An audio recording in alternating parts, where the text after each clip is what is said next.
ભાવનગરમાં ગેરકાયદેસર ગર્ભ પરીક્ષણ ઝડપાયું। ભાવનગર તરસમિયા વિસ્તારમાં એક મકાનમાં ગેરકાયદેસર ગર્ભ પરીક્ષણ ઝડપાયું।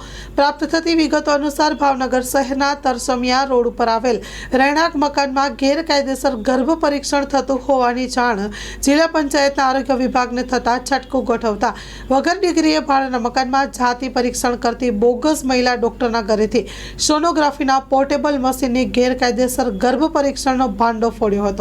ગર્ભ પરીક્ષણ કરવા માટે લોકો પાસેથી 15,000 જેટલા રૂપિયા વસૂલતી હતી।